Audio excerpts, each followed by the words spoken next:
एक और रात और एक और तबाहकुन हमला। ईरान ने उर्दन में अमरीकी एयरबेस की ईंट से ईंट बजा दी। एयरबेस पर मौजूद लड़ाका तैयारों को निशाना बनाया गया। इस हमले में वहाँ पर कितना नुकसान हुआ, इस बारे में अज़हर अली ख़ान से बात करते हैं। अज़हर भाई, जंग जारी है, शदीद हमले हो रहे हैं। ईरान ने एक दफ़ा फिर उर्दन में मौजूद अमरीकी फ़ौजी अड्डे को निशाना बनाया है। वहाँ पर इस वक्त क्या सूरत हाल है, कितना नुकसान पहुँचा? सुना है कि कुछ लड़ाका तैयारों को भी निशाना बनाया गया। आदिल भाई, इन्होंने क्या किया है अमेरिका ने कि ये अपनी बहुत सारी मशरिक़ वस्ता में जो इनकी बेसिस थी ना, वहाँ से बहुत अहम सामान उठाकर ले गए थे ये जॉर्डन, उर्दन।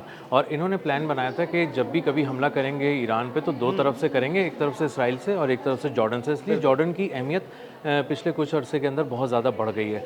तो इन्होंने किया ये है ईरान ने कि जॉर्डन में अमरीकी एयरबेस को वहाँ निशाना बनाया है। और उस एयरबेस की वाकई आपने जो कहा ना, ईंट से ईंट बजा दी, तो ईंट से ईंट बजा दी। वहाँ पे एक बहुत बड़ा सर्वेलेंस सिस्टम लगा हुआ था, वो उड़ा दिया है। वहाँ पे रडार की जो कैपेबिलिटी थी, देखने की कैपेबिलिटी थी, उसको सबको उड़ा के रख दिया है, सब तबाह कर दिया है। ख़ास तौर पे एक नया उन्होंने एक डिफेंस सिस्टम और सर्वेलेंस सिस्टम लगाया था वेस्ट एशिया के लिए, यानी मशरिक़ वस्ता पे नज़र रखने और के लिए। सुना है कि ये जो इन्होंने सर्विलेंस सिस्टम लगाया था, ये हाल ही में जो है ना वहाँ पर इंस्टॉल किया गया था, ताकि वस्त एशियाई रियासतों पर नज़र रखी जा सके। जी, इन्होंने असल में किया ये था कि पहले ना बहरीन वगैरह में कुछ चीज़ें लगाई थी और वहाँ से पूरी मशरिक़ वस्ता को देखते थे। एक अरब डॉलर के रडार से देखते थे, बहुत सारा इक्विपमेंट लगाया हुआ था। इन्होंने अब ये किया कि अब जॉर्डन को मजबूत करना शुरू किया। इन्होंने कहा कि मशरिक़ वस्ता की एयर बेसिस के बजाय अब जॉर्डन में लेकर आएँ।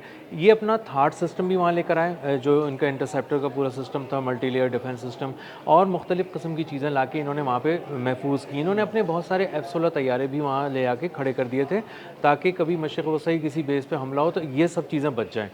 अब मामला ये हुआ है कि ईरान को समझ आ गई है और उसको अंदाज़ा हुआ है, तो उसने जॉर्डन को निशाना बनाना शुरू किया है। आज जब उन्होंने निशाना बनाया है तो जॉर्डन में उन्होंने एक फाइटर जेट्स के स्टोरेज रैम को निशाना बनाया है। अच्छा। जी, स्टोरेज रैम्प आदिल भाई उस मकाम को कहते हैं जहाँ बहुत सारे तैयारे खड़े होते हैं और अभी उन्हें फ़ौरन उड़ाना नहीं होता, उनकी बारी नहीं आई होती। तो ये एक्टिव मिलिट्री पर्पसेस के लिए नहीं होते, ये वैसे खड़े होते हैं, लेकिन ये जदीद तैयारे होते हैं और बिल्कुल तैयार हालत में होते हैं। और उस रैम्प को निशाना बनाने का मतलब ये है कि कई एक अमरीकी फ़िज़ाई जदीद तैयारे तबाह कर दिए गए हैं। अगर कामयाबी से वहाँ पे खैबर शिकन मिज़ाइल जैसे बैलिस्टिक मिज़ाइल जो पेनिट्रेट करते हुए जा रहे हैं, तो उसका मतलब ये है कि एक तो उनका वहाँ पे मल्टी लेयर डिफेंस सिस्टम जो लगा था वो मुकम्मल तौर पर नाकाम हो गया रोकने में मिज़ाइलों के ईरान के। और ईरान ने जिन कोऑर्डिनेट्स पे हमला किया, ईरान को अच्छी तरह पता था कि उसे बचे कुचे किन अहदाफ को निशाना बनाना है जॉर्डन की एयरबेस पे। और इसीलिए उन्होंने जब हमला किया है तो उन्होंने फाइटर जेट्स के स्टोरेज रैम को निशाना बनाया है, रडार्स को, सर्वेलेंस सिस्टम को, और पूरे वेस्ट एशिया को जो नज़र रखने के लिए एक नया सर्वेलेंस सिस्टम था उसको भी तबाह किया है। तो ये एक बहुत बड़ी ख़बर है जो जॉर्डन से आ रही है। और ये अमरीकी जो ख़ास तौर पे फ़ौज है, ख़ुद डोनाल्ड ट्रंप जो हैं, ये उनके लिए एक बहुत ही दिलखराश ख़बर है।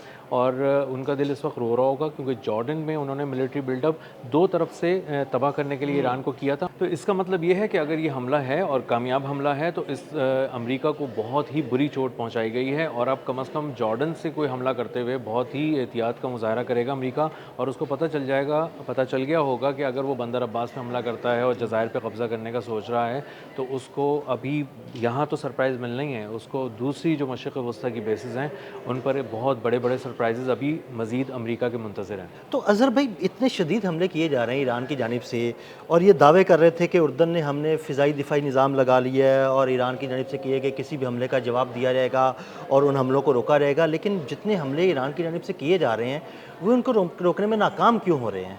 वो इसलिए हो रहे हैं आदिल भाई कि ये हिकमत अमली पे चल रही है ईरानी पासदारान इनकलाब। ये भड़के नहीं मारते। ये क्या करते हैं, ये एग्जैक्टली जब तक इनके पास कोऑर्डिनेट्स नहीं होते ये कोई बात ही नहीं करते। कोई आपने नाम नहीं सुना होगा पिछले कुछ अरसे के अंदर कि हम जॉर्डन को निशाना बनाएंगे 2 महीने पहले। ये सोचते थे, ये अक्सर कहते थे कि हम मशरिक़ वस्ता की कुछ बेसिस को बनाएंगे। जॉर्डन में जब मिलिट्री बिल्डअप किया है अमेरिका ने, वहाँ ला के अपना इंटरसेप्टर वगैरह रखे हैं, मल्टी लेयर डिफेंस सिस्टम लगाया है, तैयारे खड़े किए हैं और बाकायदा उसको एक एक्टिव बेस बना दिया है कि वहाँ से हमला करना है ईरान पे। तो ईरान ने थोड़े से अपने तोपों का रुख उस तरफ भी कर लिया और उसके बाद एग्जैक्ट कोऑर्डिनेट्स के ज़रिए निशाना बनाया है। और उसे पता है कि वहाँ किस टेक्नोलॉजी से हमारी किस चीज़ को रोका जाएगा, इसलिए वहाँ पे एडवांस टेक्नोलॉजी का इस्तेमाल होता बड़ी है। हैरत की बात है कि ईरान को इस चीज़ का भी अंदाज़ा है कि वहाँ पर कौन सी टेक्नोलॉजी है, किस टेक्नोलॉजी से हमारी टेक्नोलॉजी को रोका जा सकता है, और हमारी टेक्नोलॉजी को अगर रोका जाए तो हम उसका तोड़ क्या निकालेंगे। मैं बड़ा हैरान हूँ कि ईरान ने पूरी तैयारी की हुई है। बस वही ना आदिल भाई, बात यह है कि ईरान ने की मदद की जा रही है, ईरान को मदद हासिल है अपने दोस्तों की, चीन की टेक्नोलॉजी है, रशियन टेक्नोलॉजी का तस्करा हो रहा है, सैटेलाइट इमेजेस हैं, 4K वीडियोज़ हैं सैटेलाइट की, जिससे वो देख रहे हैं, अंदर तक झांक रहे हैं वेयर हाउसेस के।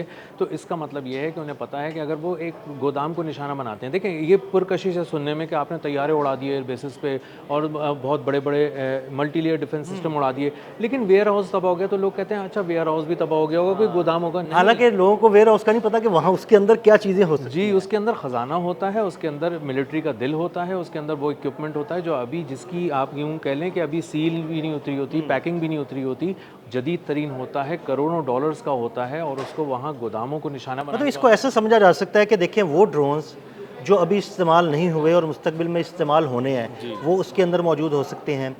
वो मिज़ाइल या बॉम्ब्स जो लड़ाका तैयारों पे फिट किए जाने हैं मुस्तकबिल के लिए अभी नहीं किए गए, वो उस वेयर हाउस के अंदर हो सकते हैं। वो इक्विपमेंट जो लड़ाका तैयारों को एनहेंस करने के लिए इस्तेमाल किया जाता है वो उसके अंदर हो सकता है। तो यानी वेयर हाउस तो पूरा समझ लें कि एक ऐसा डिपो है जो अब मुस्तकबिल के लिए तैयार किया जाता है आपको जंग के लिए। बिल्कुल ऐसे ही है, और उसी की बेसिस पे जितने बड़े बड़े वेयर हाउसेज होंगे, जितना सामान उसमें होगा, उतना आपका कॉन्फिडेंस होगा कि हम वेयर हाउस पे नज़र डालते हैं तो देखते हैं कि हाँ हम 2 महीना जंग लड़ सकते हैं, और अगर वेयर हाउस में कुछ नहीं है तो आप कहते हैं इसको समेटना शुरू करो। तो वहाँ लाके उन्होंने कहा कि हमें ये जंग तवील लड़नी है तो हम अच्छी अच्छी चीज़ें ला के यहाँ रखते हैं।